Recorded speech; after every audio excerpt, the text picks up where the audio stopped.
Jadi menurut para ahli juga nih yang menangani virus ini pun menyatakan bahwasannya pasien yang harus dirawat intensif atau yang udah meninggal karena COVID-19 ditemukan karena kekurangan vitamin.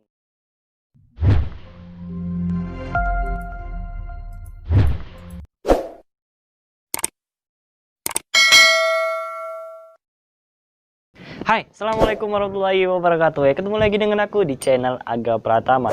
Seperti biasa nih sob, di channel ini kita akan membahas segala sesuatu yang bermanfaat, informatif, dan pastinya mengedukasi. Terkhusus untuk kamu yang lagi nonton video ini. Nah guys, jauh ini ya, untuk menangkal virus corona ataupun COVID-19 nih ya, masih juga belum rampung. Hingga saat ini pun berbagai macam penelitian di setiap negara masih terus melakukan pengembangan terhadap vaksin ini. Nah sementara itu juga nggak sedikit dari mereka yang terus mengingatkan untuk menjaga imunitas tubuh kita, dan itu menjadi bagian penting dari pencegahan virus ini kan. Jadi menurut para ahli juga nih yang menangani virus ini pun menyatakan bahwasannya pasien yang harus dirawat intensif atau yang udah meninggal karena COVID-19 ditemukan karena kekurangan vitamin. Nah untuk makanannya vitamin tersebut yang bisa kita dapatkan adalah seperti bayam, telur, ataupun keju. Nah hal ini juga yang membuat para peneliti berharap bahwasannya dengan cara merubah pola makan yang lebih sehat bisa menjadi salah satu jawaban untuk memerangi penyakit ini.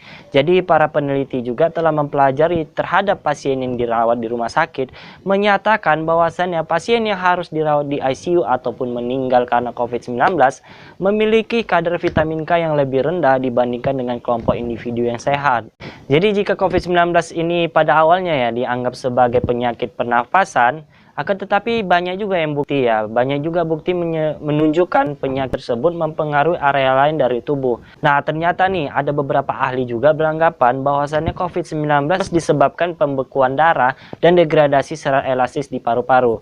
Nah salah satu vitaminnya nih atau yaitu vitamin K ya, yang dicerna melalui makanan dan diserap dalam saluran pencernaan adalah kunci untuk produksi protein yang mengatur pembekuan dan dapat melindungi terhadap penyakit paru-paru. Nah salah satu peneliti yang bernama Rob Jensen nih yang bekerja dalam proyek ini juga menjelaskan berdasarkan temuannya di awal ya, vitamin K ini juga aman untuk seluruh pasien kecuali bagi mereka yang menggunakan obat pengencer darah seperti warfarin.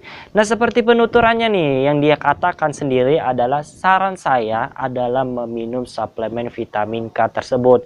Bahkan jika itu tidak membantu melawan COVID-19 yang parah, itu baik untuk pembuluh darah Anda, tulang, dan mungkin juga untuk paru-paru, kata si Jensen.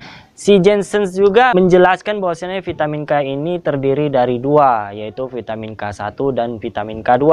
Nah untuk vitamin K1 ini banyak terdapat dalam blueberry, bayam, brokoli, dan sayuran hijau lainnya.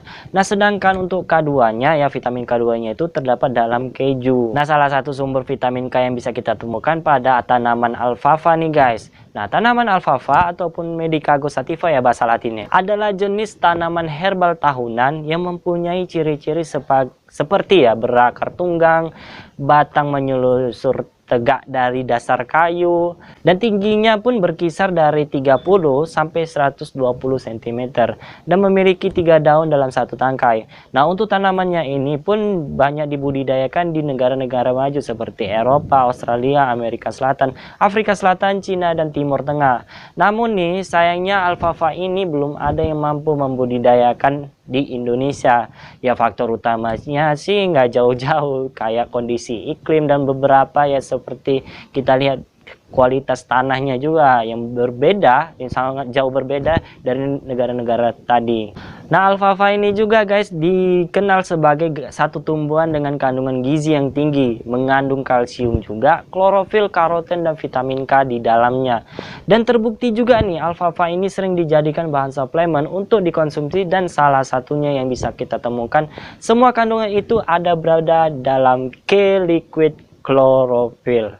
Nah, selain kandungan alfalfa nih, minuman kesehatan kayak liquid chlorophyll ini juga mengandung 60 jenis nutrisi kaya vitamin K yang berfungsi untuk membantu mencegah kerusakan organ paru seperti ya terjadi penggumpalan darah, kerusakan serat elastis paru, dan mencegah terjadinya peradangan. Nah, untuk kandungan vitaminnya sendiri nih sob, ada vitamin A, B1, B6, B12 yang juga berperan membantu memelihara imunitas untuk melawan virus.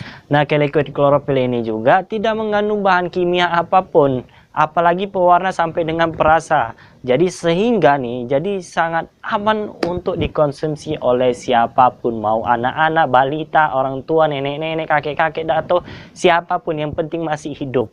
Nah, dengan merutinkan mengkonsumsi liquid chlorophyll 3 kali sehari ya sebanyak 1 sendok aja sih, akan mencukupi nutrisi serta vitamin K harian kita.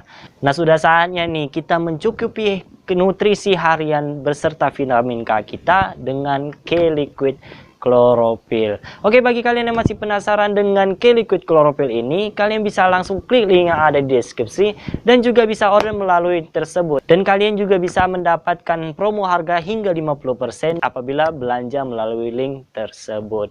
Dan mungkin itu aja yang bisa aku sampaikan. Mudah-mudahan informasi singkat ini bermanfaat untuk kalian semua dan kita akan berjumpa kembali di next video berikutnya dan pastinya dengan berbagai informasi bermanfaat hanya untuk kamu. Oke, selalu jaga kesehatan dan jangan lupa senantiasa bersyukur setiap hari dan assalamualaikum warahmatullahi wabarakatuh and see ya.